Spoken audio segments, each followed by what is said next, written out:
సరే, హెబ్రీయులకు రాసినటువంటి పత్రికలో 11వ అధ్యాయంలో విశ్వాసం గురించి మాట్లాడతాడు కదా సార్ 11వ అధ్యాయంలో.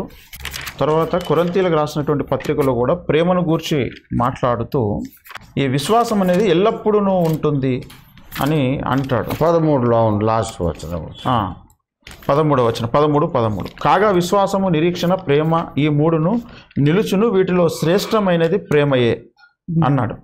నిలుచును అంటే ఈ లోకం ఉన్నంత వరకు ఉండునా, లేదా పరలోకంలో కూడా వీటి అవసరత ఉంటుందా? కాదు కాదు, ఇప్పుడు శాశ్వత కాలము నిలిచే విషయాల గురించి మాట్లాడుతున్నాడు.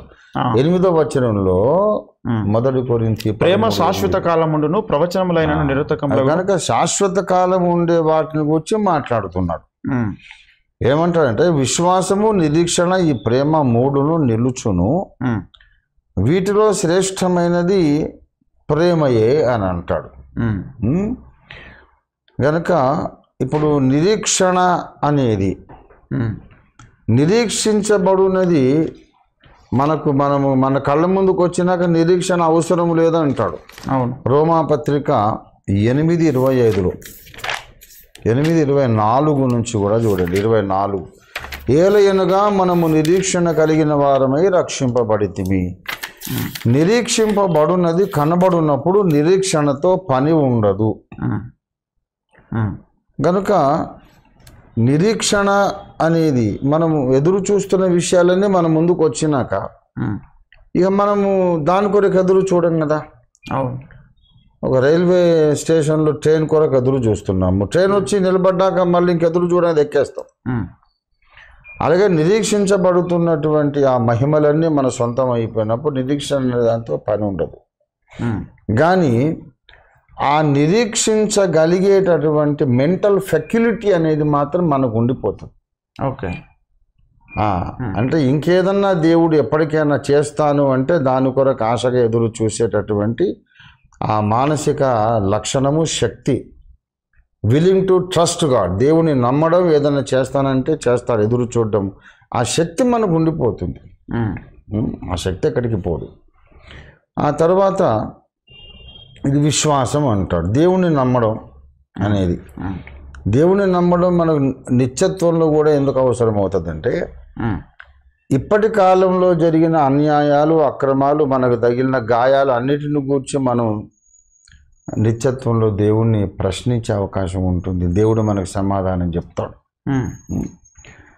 అప్పుడు కూడా దేవుడు న్యాయమే చేశాడు అని మనం నమ్మగలగాలి. అప్పుడే దేవునికి దగ్గర కాగలుగుతాం.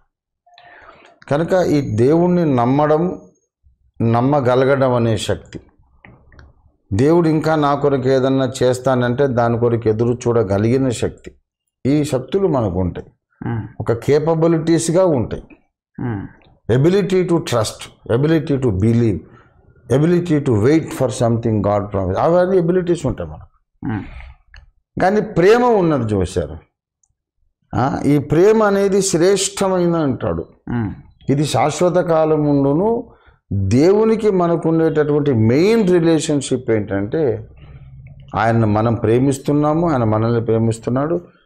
ఆర్పజాలని జ్వాల వంటి ప్రేమతో ప్రేమిస్తూ ఉంటాడు.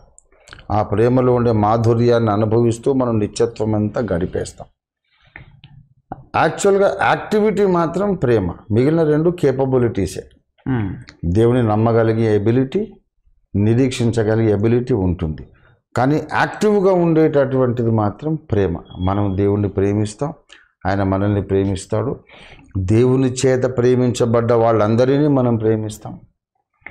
దేవుని చేత ప్రేమించబడ్డ వాళ్ళందరూ ఒకరినొకరు ప్రేమిస్తారు, సామూహికంగా దేవుణ్ణి ప్రేమిస్తారు. అదొక ప్రేమ సామ్రాజ్యం, అద్భుత సామ్రాజ్యం. అక్కడ మోస్ట్ యాక్టివ్ ఎమోషన్ ఏంటంటే లవ్.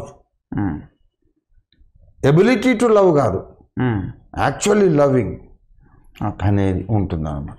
అందుకని ప్రేమ అనేది సర్వశ్రేష్టమైంది. అసలు ప్రేమ అంటే దేవుడే అని అంటే దేవుని యొక్క ముఖ్యమైన స్వభావ లక్షణం ప్రేమ.